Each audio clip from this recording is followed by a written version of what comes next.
Brown Dwarf Star has that belt. But I've beaten her, and I've taken that belt right off her pretty little shoulders. I'm going to do it again. I beat him once. I will just beat him again, and we can end the argument once and for all.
Oh, there we go. I didn't hear the intro either.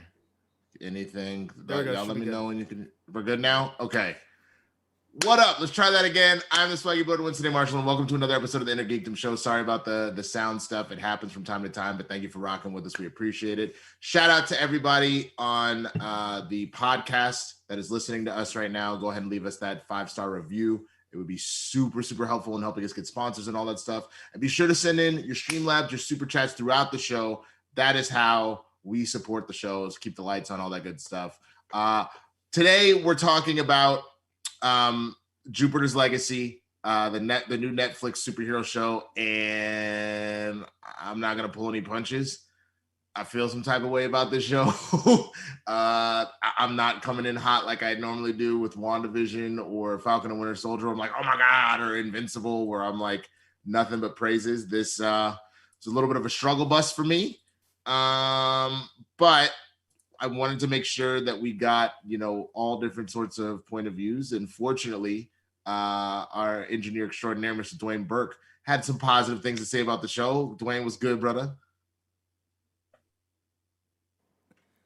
Yeah, I think I'm the only one that has anything positive to say about this.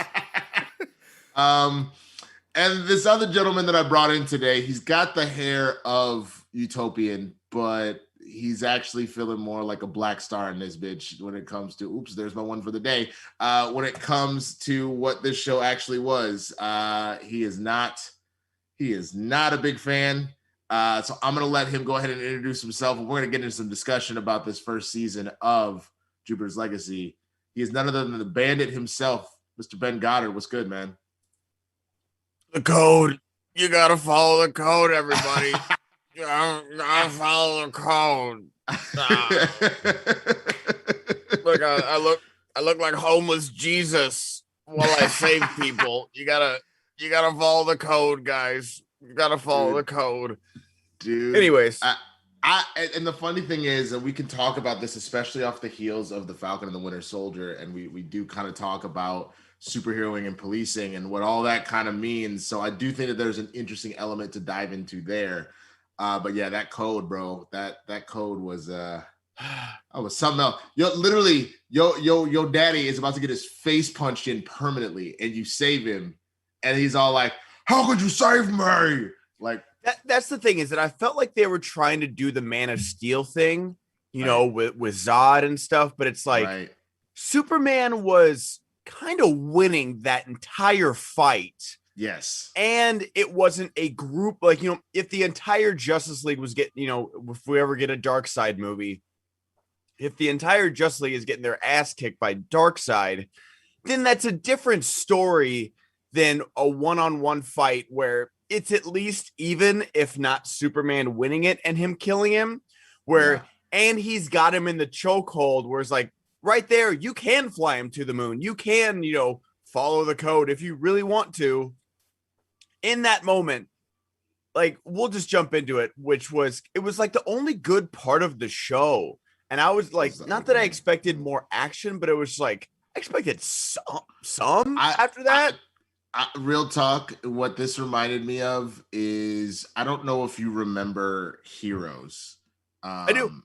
And how that first season was so action-packed. Apparently what they did is they blew all their budget. So that's kind of what happened there. But that first season was so action-packed that that is what we were used to. So when we got to season 2, we got little sprinklings of like action here and there. And I don't think, when you look at The Boys, obviously Invincible's animated, but when you look at that, you even look at WandaVision and Falcon and Winter Soldier, you made sure that each episode you gave us something from that superhero element to latch onto. And we didn't always get this with this show. We did sometimes, but sometimes it was just as simple as, oh, you banged me so you could try and get in the Union. Fine, I'm a super punch you out through a wall, and that's the only superpowers we see for the episode. You know what I'm saying? Which, again, I'm not saying I need 50 minutes of flying and teleportation and all that. Like, not at all. But it is a superhero show. You know what I'm saying? Like, Breaking Bad. You are there for that. Exactly. Like Breaking Bad, was about drugs. And so, like, I know a lot of times Walt has other stuff going on, but at least 10 to 15 minutes of the show, we got something about a cook or a drug deal or something that was pertained to the genre that we were watching. And so that was something that stuck out of my mind pretty quickly. But there's a lot going on in the show for us to dissect. So we can hop right into it. It's like if you watch Law and Order and they never go to court.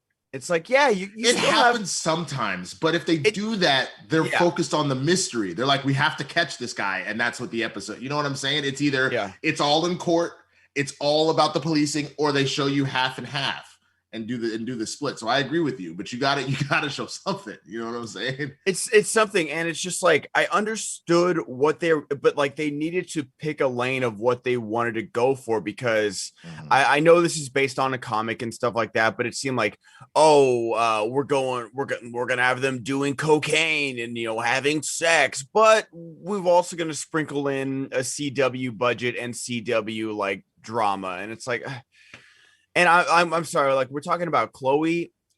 Spending an entire episode with her was the wrong move, because and that's what I was confused for. It's like, I don't know who I'm supposed to root for in this show. Like, Leslie Bibb seems like the voice of reason, but they keep sidelining her. And I'm guessing in season 2, we're going to find out how the hell they got married, because he's a dick to her in the 20s and he's a dick to her in the present day. Like, what happened in between that they decided to get wifed up together? I think it was literally the minute they like touched that wall, because you could see first they found the island and she was like, oh, he wasn't really lying. The minute they touched that wall, you could see her just be like, oh my God, he was right this whole time. Yeah. So I think that's kind of what it was.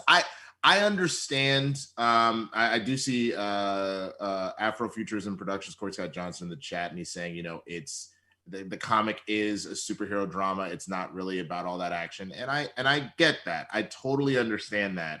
But what doesn't help then is that your drama is just kind of all over the place. I don't know if it was cleaner in the comic, but in the show, I felt like we were just kind of going all over the place. And I understand what you're saying about the idea of not knowing who to root for. I think that was something that pretty quickly, like, you want to like Sheldon, but like you already feel some type of way because he's obsessed with the code one way or the other, which I get.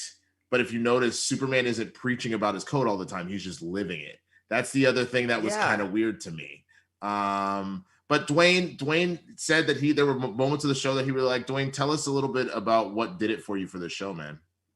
I mean, one of the people that I found myself rooting for was what's his name, son, the one with with the teleportation device. Yeah. Now he was awesome. I want to believe I believe his name is The Weeknd. Well done. Well done. Son of Skyfox. Let's see, son of Skyfox. I was rooting for him because like him, I was like, he's like the one person. He's like the one person that's in this world that doesn't have powers, really. So like, I was like, okay, I'm gonna root for this guy. I liked him. I I liked the framing device of the show, like how they decided to tell the story and kind of center the drama around whatever was going on in one specific episode around a piece of the search that Sure. eventually led them to their powers that kind of coincided with that. I think that was an interesting way to like frame the story.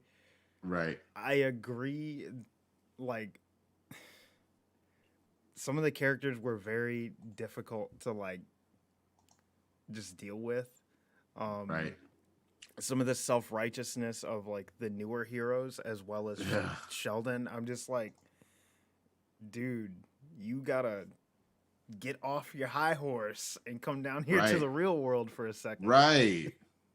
And I think that's part of the thing that was like a stretch for me. On the one hand, I think again, if you think of superheroes almost like police, and then like because you even hear it in the Watchmen, it's said in the Watchmen, it's said in Batman says it at one time, you know, like who watches the Watchmen, who guards the Guardians, etc., etc. I get that level of if they don't have a code, you end up in like an injustice type place where Superman's like, you did what? And he just starts murdering people. It's like you did, and that sort of spirals. It's like you were jaywalking. Yeah. Slap your head off. Like there is a certain level of having that code that is there. But again, Captain America doesn't need to say it. Superman doesn't need to say it. They just live it. And I think that's one of the things that was kind of a turnoff is this idea that everything's a code. I don't know about a code. And especially when the other part of it is, again, my brain is connecting this to maybe because we're fresh off of Falcon and Winter Soldier. My brain is connecting this to like modern day policing and that like they're the ones that are kind of stopping crime and supervillainy. So there is a certain level of them needing to be held accountable and to not go beyond a certain whatever and whatnot. But it was too hand and fist, like it was too heavy handed to me that it became a little bit of a turnoff because at least with Falcon and Winter Soldier, it was anchored in something. You know what I mean? Like the idea of having that moment when Walker kills the dude with everyone recording on their phones and being like, you're supposed to be like a superhero, like the symbol of America. And now you have tainted the shield. You have tainted the mantle of Captain. You know what I'm saying? Like it was not so heavy handed. It wasn't so heavy handed. And also the situation, like the catalyst of this whole thing, it was too like obvious. Like the fact that what's his Sheldon or the Utopian, like the fact that he could not see any other way to solve this problem, and he still thought his son was in the wrong when there was, I don't know, like I'm not saying that there was no way out of it, but I'm just like he was so like, even he was getting up off the ground after getting his ass kicked, and he was just like, why did you take a life? I'm like, oh dude, he just saved the entire Justice League, whatever the group was called. The Union, yeah. The Union. He just saved the entire Union right there. And after two of them were just murdered in front of his eyes, his two best friends were murdered in front of him, and his dad was about to get his head pushed in. Three of them were dead. Three of them, that's right. Three of them died. Right. Yeah, I think the show would have taken a turn way more positive for me had the Utopian died in that moment. Potentially, yeah. I could see that. I could away from him and all of that and gotten onto Paragon and having to deal with, because I think that's part of the show that was like missing and was never really touched on, was Paragon having to deal with the fact that he had broken the code but felt that he had done the right thing.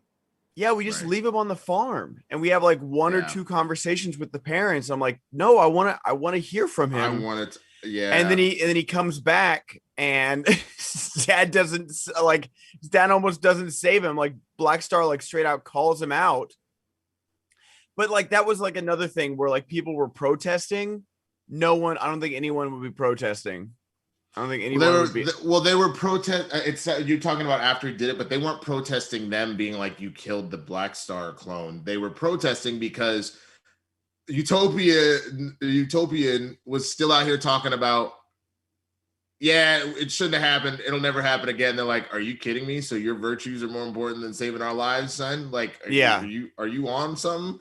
I think what was difficult about it too, you set us up that the main conflict that we were going to focus on, like you mentioned, you got into it. We had this incident with Paragon, and then he was sent to the farm, and then we just don't see him for the rest of the show until it's time to fight Black Star again at the end. Yeah. That makes zero sense to me. If this is your big catalyst, if this is your moment, then we need to then be following like how this is affecting him in that regard and like what's happening to him. Like, why would you set that up to just be like, well, and now it doesn't matter.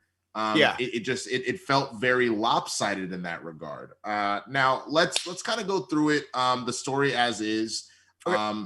Again, we get this attack from Black Star. He's kind of this dark side Iron Man is kind of the only way I can describe him, because he's got an antimatter heart that kind of looks like the arc reactor, but he's got this the face and the skin of Darkseid, and people seem to be scared of him like that, except he can be held in a Supermax prison, apparently.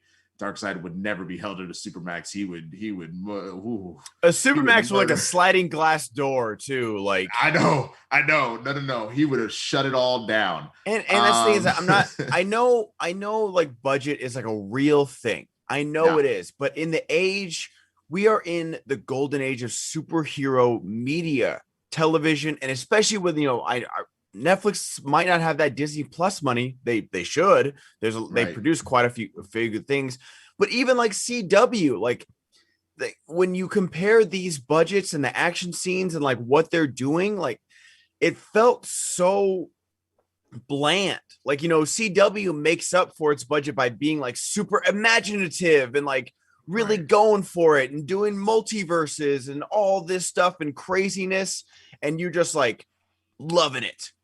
And then this one, it was just kind of there. It felt like, oh, we're going to put people in capes and you're going to love it. Like, it felt like that's just where this pitch meeting ended for me. A little bit. I can kind of see that as well. And that like, we're going through, there's this fight with the Union against Black Star. He is mollywopping that group. Like they're calling what the majors, which is kind of the initial 6 down to 5, because one of them betrayed them. The 5 are not able to hold their own. The younger heroes that are part of the Union or about to join the Union show up. 3 of them get murdered in front of Utopian's son's eyes, and he's had it because his dad's about to be killed. Puts a hole in Black Star's face, and all of a sudden now, instead of being like, "Thank you for saving me, son," you broke the code. And so then that becomes a thing where it's like you're being sidelined. You see Lady Justice, which is funny because the whole time I just kept thinking Marisol, and I was like, they whitewashed the hell out of Marisol for this show. I don't know how I feel about that. So you give her giving a speech, and Utopian's like, "No, shut up, the code." And she's like, "Sir, I am almost as powerful as you. If you're at like 100, I'm at like 99, and I can speak for myself. I don't need you to come in." Like, you could see that, like, how dare you kind of moment, which we get a little later when she actually watches another young hero that comes in get murdered, and she goes in and she snaps and kills somebody, but just doesn't tell Utopian, just like beats the living hell out of this dude. He lived, didn't he? Yeah. Did he? She doesn't kill him. She just molly. Yeah, it's a big old blood splash. Yeah. But then like, cause she walks out and she's like, young girl died. And he's like, and the villain, he gets to live. Yeah. Yeah. It's just, that to me, I think like those moments, I think were really great. And that's the thing.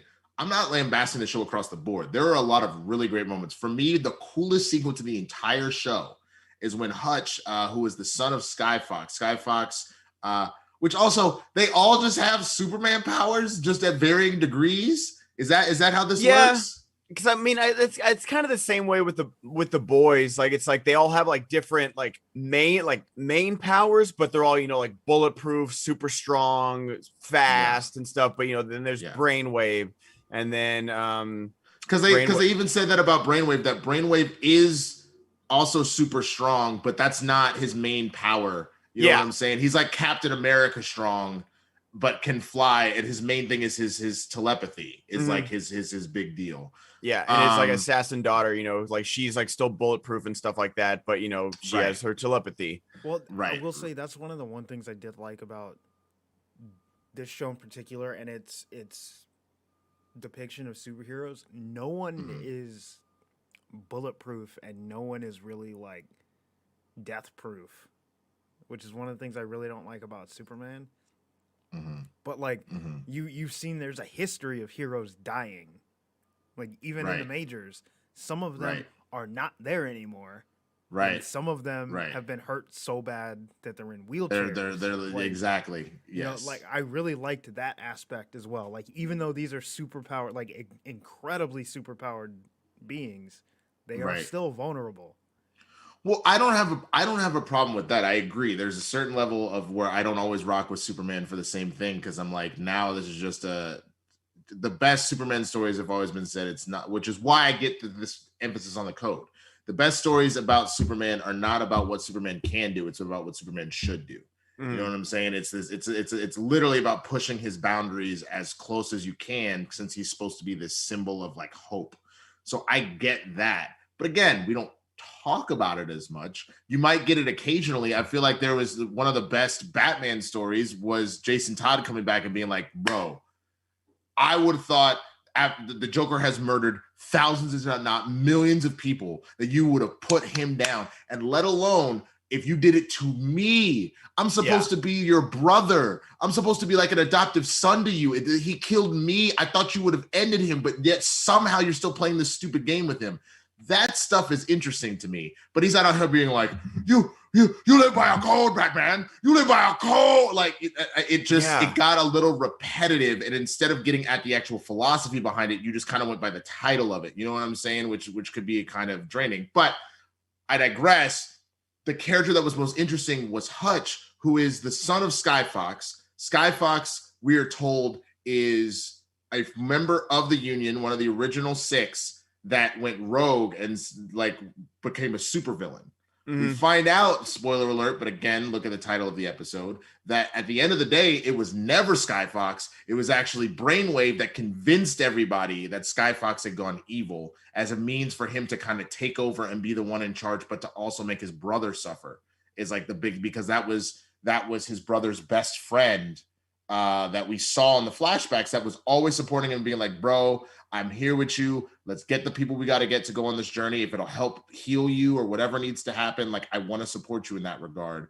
So it was so cool to see Hutch out here taking the staff, not even from his dad, though. It wasn't Skyfox's staff. It was there's a few Easter eggs because it was the other guy, the nerdier guy. I don't know. What's his name? Blue. I mean, we like never spend any time with that guy. That's one of the things I was like, so what happened to him? Like that's the thing is that there's Blue Bolts. I didn't need I liked some of the 20 stuff and like the origin story, but that should have been half. Like that by episode 4 or 5, they should have had their powers. And then you can get into a little bit because I'm not going to watch season 2. I'm sorry. Like, I'm just not going to. Like, I don't care how big of a cliffhanger you gave us with the end of that Brainwave is the villain. He kills his own daughter and Skyfox. But like, how did it's one thing to be like, hey, Skyfox is evil, but did Skyfox actually turn into a nemesis? Because this is obviously old news. It's been happening for quite a long time, so much so that it seems like Paragon and his sister grew up without their best, their uncle, without Skyfox around, without George around. So it's been going on for at least 20 something years. So did he become a villain because Brainwave betrayed him? Or is he trying to like tell them like, no, like I'm really not bad? Or just like, is it something else? Like, I don't know. But I'm never going to find out. I feel you. I can see the comedy of errors, and we've seen it in stuff like Game of Thrones before, where it's like all it takes is if the public opinion has swayed against you, you're just like, well, I guess I'm on my own now, and I just got to do what I got to do. So I can understand that. I did like that twist, but again, the problem is and I think this is the big thing. I don't necessarily have a problem with any of the thematics or anything that they had here. The issue was if you don't pace it out properly, you kind of get what we got here, where like I was like, oh, another episode ended. I guess I'll turn on the next one since I have to talk about this tomorrow. Like, no, I was never like, I can't wait to see what happens next. Yeah. But again, if we look at Hutch, first of all, the fact that his little teleportation stick that he got from Blue Bolt, only listens to him. So you think that he's like, they're like, oh, you're a scrub with no powers, blah blah blah. And all I was thinking about in that time, I was like, oh my god, this is like Black Yondu right now, where like he's got his mohawk going, except he's got a fro hawk going, and everybody is getting mollywopped by his little metal object, bro, because the dude grabs it. He teleports a homie into shark-infested waters and then brings his stick, and his other homie was like, oh, and then he takes it a step further, and the dude that we thought was going to be one of the big bads that could F everybody up, this mob boss called the Big Guy, and like, we're scared. They did enough to make us be scared of him. We never see homie again, because when he's being threatened by his two lieutenants, he just goes, the big guy's heart comes back, blood everywhere. And you're like, oh my God. That's how you save on budget, people. But also, like, those are moments. So that's what I'm saying. There are so many things that this show does right that I do appreciate. So I thought that his character and that was right.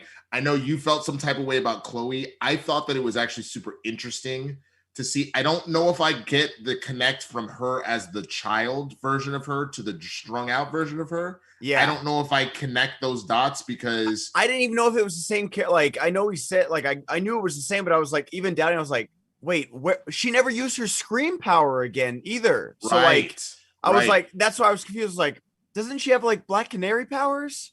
That's what I also thought too. But it didn't work for me. And then just like spending all the, like, again, like pacing, like spread that story out a bit. But then, you know, like they wanted everything all at once and then all spread out, where it's like, there's no nemesis for this entire show. There's no bad guy. It's everyone's just kind of treading water for this whole 8 episodes. Right. And then, because you think it might be Hutch, because you're like, oh, like he's gonna rise from, you know, street level villain, he's gonna become a super villain now, and then he doesn't, and he bangs Chloe for a whole episode. Oh, is it Black Star? Yeah, is it Black Star? He got introduced at the cliffhanger. Nope, he's still in prison. And it's like so many, and this isn't just Jupiter's Legacy, but I feel like so many shows nowadays, season 1 is literally just a tease for season 2. And it's like, they're not completing any storylines. And it's just like, you still have to hook me. Like, you still like having an episode, like a season of a cliffhanger doesn't do it. Like, I'll actually boycott your show because of that. Like, I need something to get like finished in season 1. There needs to be something that I get. And I guess it's the origin story. But when I know they get superpowers, that's not really closing out a loop, but I know they become superheroes. It's showing me their origin story. I agree with you in the sense that, like, you know what I don't care about? I don't really care about like storms on the high seas or sand dune tornadoes, when I know that there's all this other stuff that we're kind of concerned about. So I would have preferred, honestly, give me just a solid episode of them in the past and how they got their powers. Go anime with it. Exactly. One episode.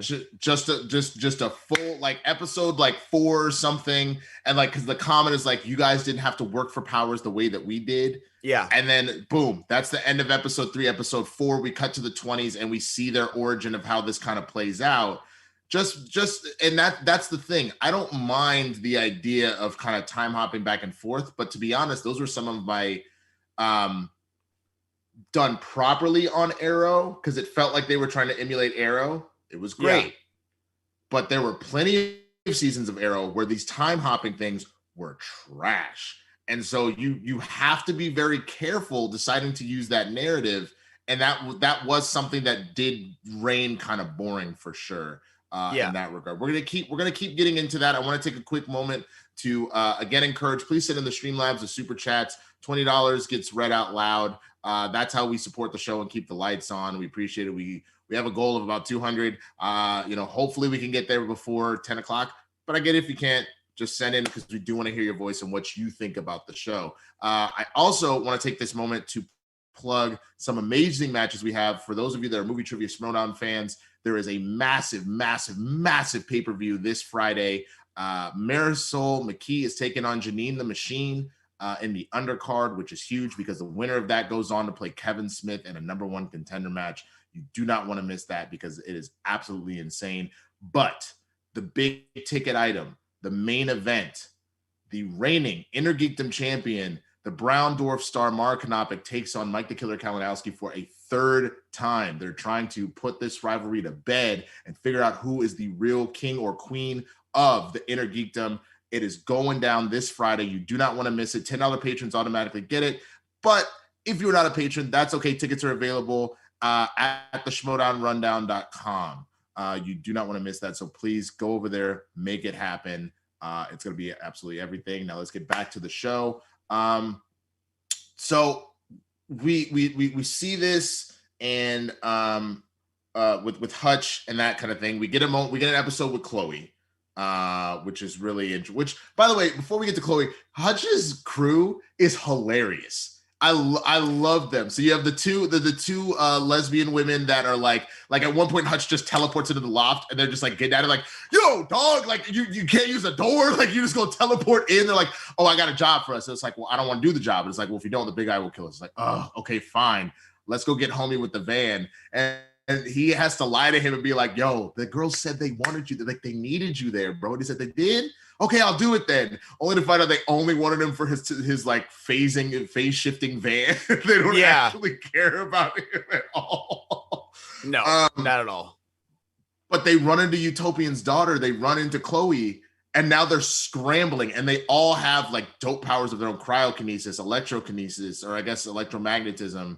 One of them, I guess, is able to control like sound waves, and they are getting their ass whooped. And they're just like, you know what?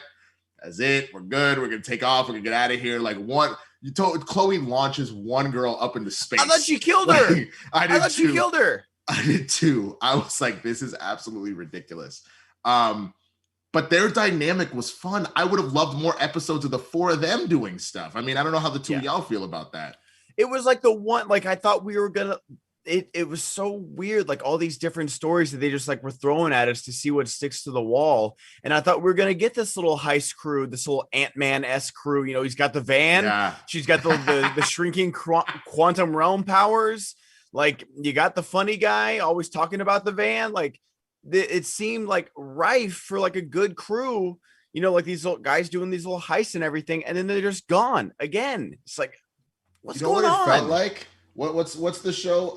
Love, Death, and Robots. It felt like each episode felt like almost an anthology episode for the season. Like, because we only lightly revisited everybody. Yeah. So it was like, and today we're going to focus on the heist crew. And today we're going to focus on, which I actually personally like Chloe. I think that was a really interesting character, and I felt that they were doing some fun stuff with her. There's some more things I wish they would have flushed out a little bit, but like, for example, what was it, Nick of Time, which is the dumbest name. I agree with that. Is the stupidest superhero name. That's so, guys.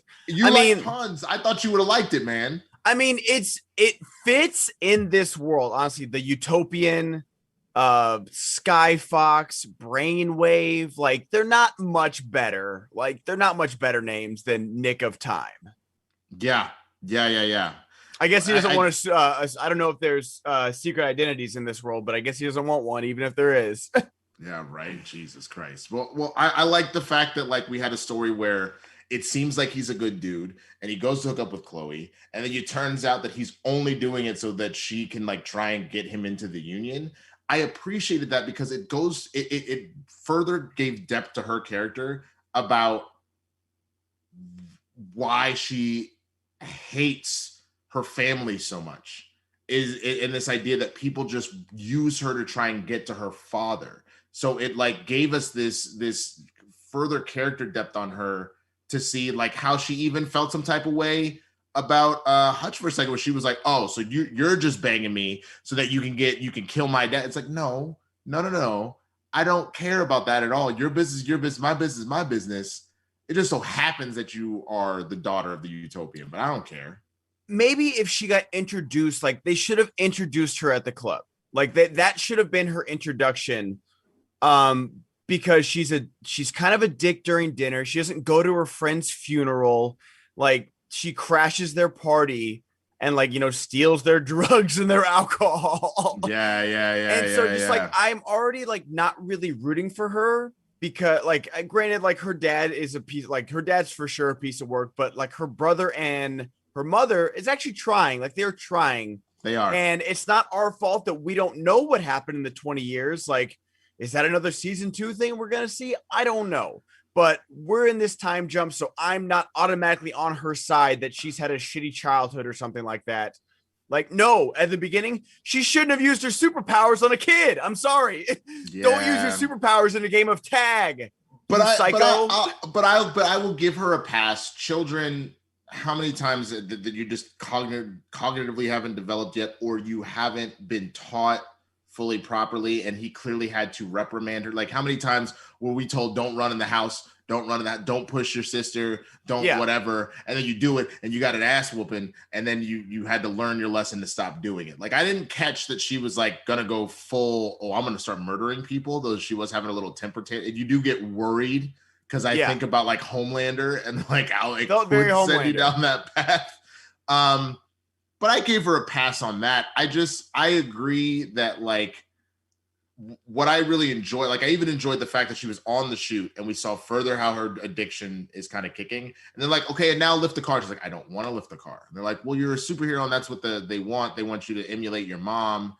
And she's like, oh, you want to see me lift the car, huh? Threw the car, almost killed old girl. And again, I'm sorry. Like, I'm on that. Like, maybe the manager should have been nicer about it, but Chloe's a dick, dude. She's a dick. And so, yeah, if I'm the manager that you're 3 hours late to a shoot, this is your last job.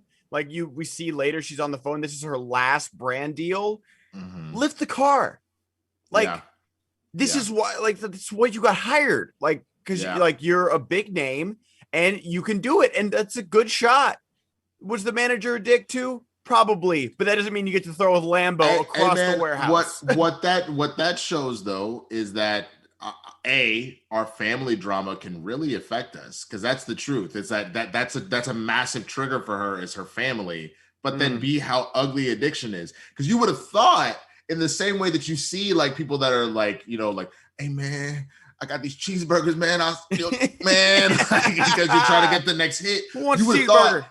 If all it is, you want some more drugs, you'd have been like, okay, fine.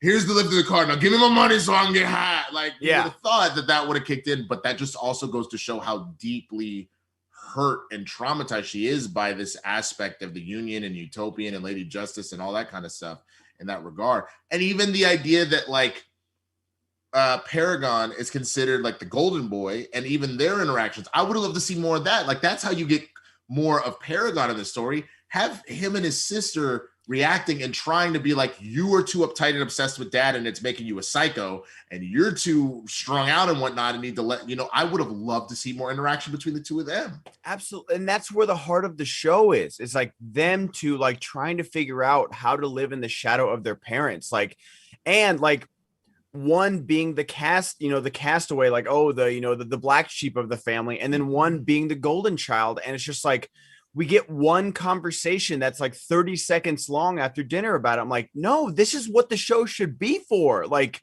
I agree. Yeah, like Shell and Leslie Bibb and all them, like, they've got their 1920s stuff, and that's where we get to know them. And now this is where we get to know the younger generation that just died, just was killed. The villains are apparently ramping up and like trying to kill more people, even though we barely even see it. Right. They're just like talking about it for the entire show. And it's like, so how are we dealing with this new age? Because Josh Duhamel keeps saying, oh, we're on our way out. We're on our way out. Okay, then show the younger heroes. I want to see from them. That's that. I agree with you. I think that would have been so good if they had done something along the lines of like, the present, sure, the old heroes are there, but the present really is focused on the young heroes. And then the past is all about the older heroes. And showing maybe the connections, showing like, because like on top of that, in order to get to this mystical island that they got their powers from, you had Sheldon, or Josh Duhamel's character, going essentially hearing voices, seeing his dad kind of going insane. What if that was something that was part of a side effect of the powers or whatever it is? That's what Chloe's dealing with. So maybe Chloe is unstable because this whatever's going on with her dad has passed down to her. That would be super interesting. But I guess that was my issue, is that, and it sounds like Corey Scott Johnson is saying the comics do focus on the kids. So that's where it seems to be the problem sometimes, where I think you get so hell-bent on being like, we got to put in an A-list actor into something and they're going to want to, you know, be the star of stuff. I think you can still put in a Josh Duhamel or something like that, but you gotta focus on these younger kids, because that, like, even a lot of the thumbnails on Netflix are of the younger generation, not even of Leslie Bibb and Josh Duhamel, which that's who they're. And that's the thing, is that this is obviously a YA aimed show, but it, like, they just missed the mark so hard with it. And, you know, again, maybe season 2. It seems like every answer for this show is like maybe in season 2, but it's like, well, I'm not going to be there, so best of luck. So it was just like such a swing and a miss in so many areas for me, where like I can forgive bad, you know, graphics and stuff like that. I was thinking about it last night. I was like, there's this movie called Freaks with Bruce Dern and what's his name from Wild, Dwayne? Is it Jim Sturgis? I have no idea what movie you're talking about. I can't remember. Wild, the one that had from Sean Penn. What's that movie called? Emile Hirsch. Sorry, Emile Hirsch and Bruce Dern. And it's like this tiny little superhero movie. I think it's on Netflix or Hulu right now. It's worth a watch. It's a fun little movie. And you work around a budget. Like, you know, that there's that movie Slight with the guy from Psych. And it was like an interesting little Iron Man-esque, like, how does he get these magic powers type thing? It's like you work around your budget and you make it work for that. Like, you don't try to be Avengers or Justice League if you don't have the budget for it. Focus on your storytelling, focus on your characters. But it seems like they're like, we want to do both, or we're just going to mash these two together and something's going to come out of it. And neither of it did. The superhero action and like that kind of stuff wasn't there. And then for me, at least, the character stuff wasn't there either. Right. No, I agree. Well, let's get a few final thoughts real quick from you, Ben, and from Dwayne. And then Dwayne, let's read these super chats and Streamlabs that came in. Dwayne, go ahead, but I've talked for a while now. I mean, honestly, my final thought is, do either of you know what Jupiter's Legacy is? I have zero idea. The only thing I know is they walked through a portal and there was Jupiter. Okay. That's literally it. And then they all saw ghosts of, like, clearly they took the form of whoever they went through there. You experience great loss and persevere. And we got to see them. But other than that, I don't know what does Jupiter have to do with any of this? What the hell? It should have been called the Utopian's Legacy. I'm pissed. Go ahead, Dwayne. Yeah, I mean, that was like the title of the show doesn't really make a lot of sense once you reach the final episode. But also, like, I think the biggest downfall of this show is that there were only 2 moments that really make you go, whoa, this show's got something. And it's that moment with Hutch when he takes out the big guy. Like, that was a turning point. Like, that moment happened at a point of the show where I was like, I don't know if I'm gonna keep watching this. And then that happened. I agree. And I'm like, I agree. Okay, I'm gonna keep watching. And then when Brainwave kills his own daughter, I was But like, that was the end of the season. That was the end of the that was- season. Yeah. That's what I'm saying. Is those 2 moments, like, those are the only 2 moments that I was like, yo, this show has got something. And if it was more of that, I'd be like, everyone needs to watch this show. This, for me, is a, hey, if you got time and, like, you kind of like superheroes, like, maybe check it out. Maybe. Yeah, no, I'm right there with you. I think that we look at all of our favorite shows. I think about Game of Thrones before, that tragic final season. Game of Thrones, Breaking Bad, how we felt about WandaVision, Falcon and Winter Soldier. Every episode, we were like, "Holy crap! I have to wait a week," or like, "Oh my god!" Like they released the whole season. I gotta watch the next one right now. I got that twice, and it's the two moments you just said. It was when you murdered the big guy and you go, "Holy crap, this dude is a badass." And it was, "Oh my God, homie murdered his own daughter." That's absolutely crazy. And that's the other thing I'm seeing from the chat. Corey Scott Johnson says that they took 5% of the first two issues of the comic. That's a massive problem. You don't need to stretch that out like that. That's crazy. That's the pacing of the show just makes no sense to me at all. Where it's like, yeah, I like a good origin story, but I don't know, like it was just like the farm and Josh Duhamel's just screaming the whole time. Like, good on him. I hope he didn't lose his voice during the shooting of this, because like, oh my gosh, like he's just yelling so much in the 20s. And there are things that I'm like curious about, like where do the rest of the superheroes come from? Are they all offspring from the Six? I'm really curious about that too. Like, do the Six just go back and start banging everybody with the rest they just of start humanity? banging the whole of the world, and they just got kids that. So does that mean then all these supervillains are also their offspring? Like, these are a bunch of things that I'm trying to figure out, Yeah.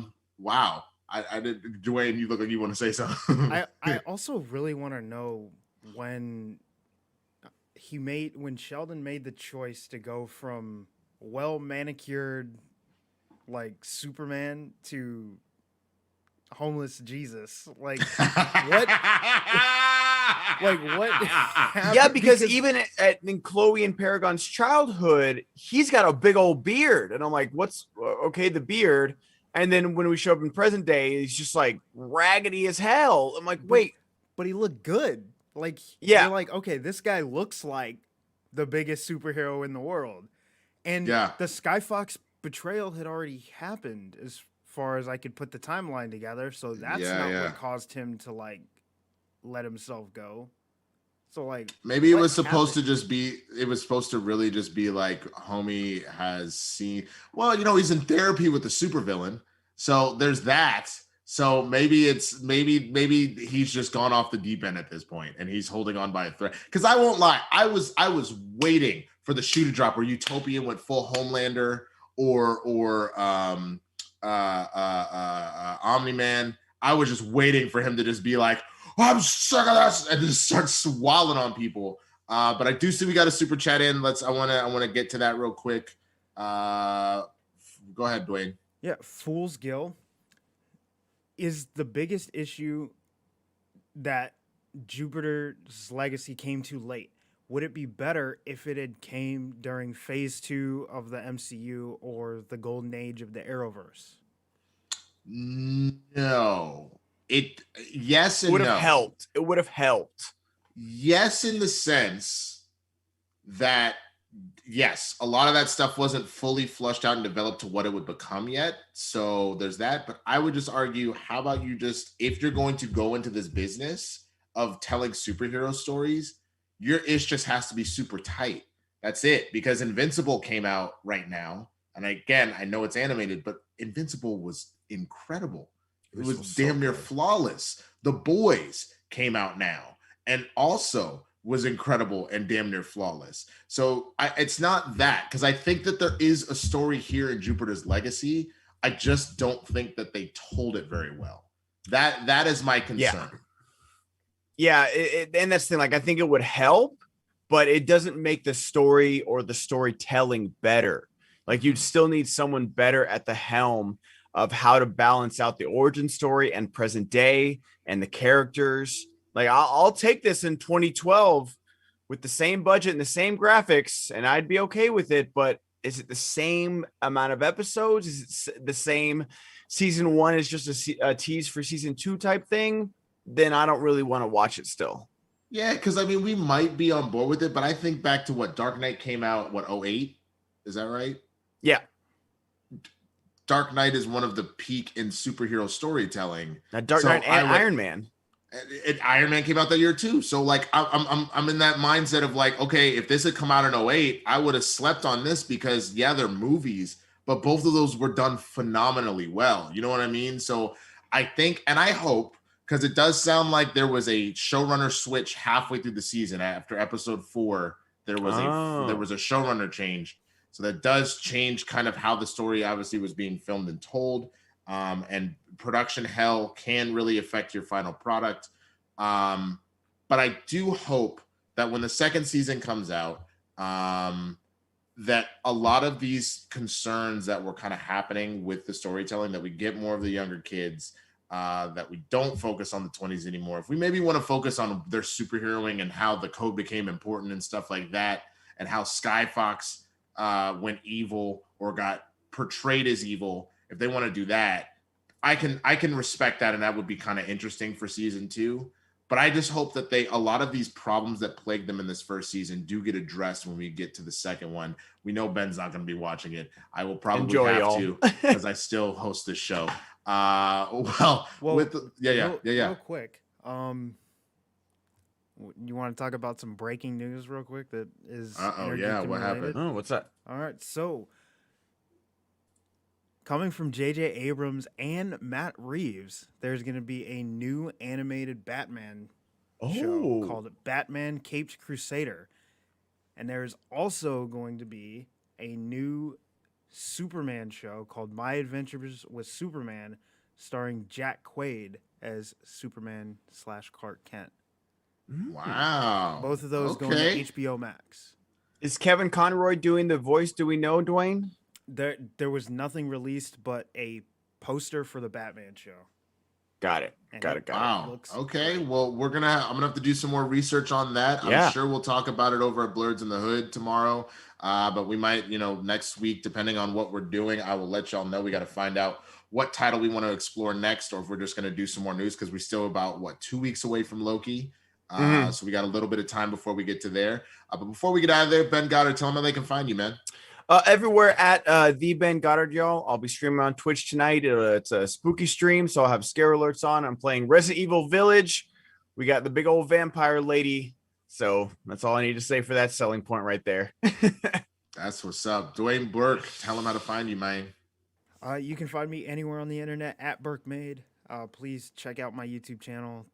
Technical difficulties, and learn how I put shows together, and don't unmute myself prematurely. And I am the Swaggy Blurred Winston A. Marshall, Twitter, Instagram, YouTube, Facebook, all the good stuff. Thank you so much for joining us today. Dwayne, you can go ahead and hit that music.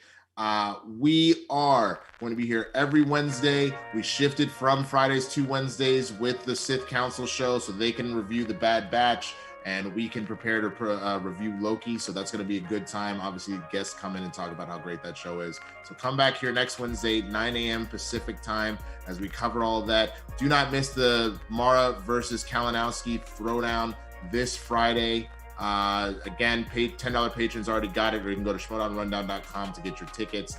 And other than that, that's everything, y'all. So have a great hump day.